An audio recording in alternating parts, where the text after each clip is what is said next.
God's generals, the Moravian brothers. In the early 1700s, in a small obscure village called Herrnhut in Saxony, Germany, a flame was lit that would change the course of Christianity forever. These were not famous men, nor were they scholars or kings. They were simple believers, refugees from persecution, yet they carried a hunger for God that would shake nations. They became known as the Moravian brothers. They gathered under the protection of Count Nikolaus Ludwig von Zinzendorf, a young nobleman consumed with love for Christ. He had vowed early in life that he would never live for himself but for the Lamb who was slain.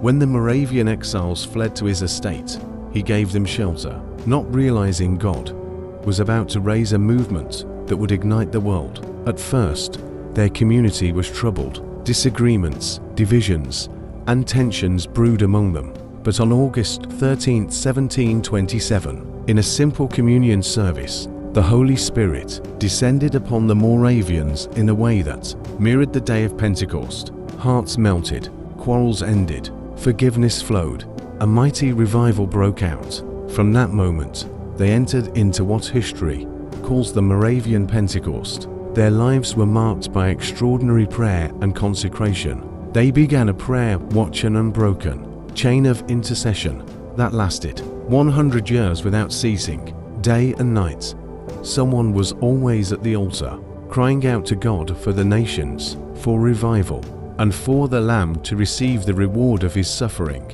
This fire of prayer birthed one of the greatest missionary movements in church history. While most of Europe was still slumbering, the Moravian brothers sold themselves into slavery just to reach slaves with the gospel.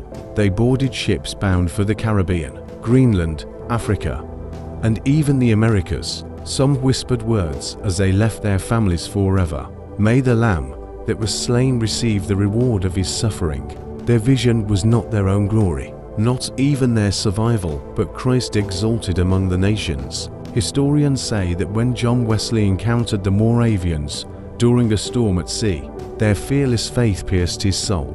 Their hymn singing in the face of death became one of the sparks that birthed the Methodist revival. Through the Moravians, Wesley encountered a deeper experience of grace, which in turn set England and America ablaze with the fire of God. The Moravian brothers did not carry titles like bishops or apostles as the world knows them, yet they stand among God's generals. They remind us that the strength of God's army is not in earthly power, but in surrendered hearts. Their legacy of prayer, missions, and sacrifice is a testimony that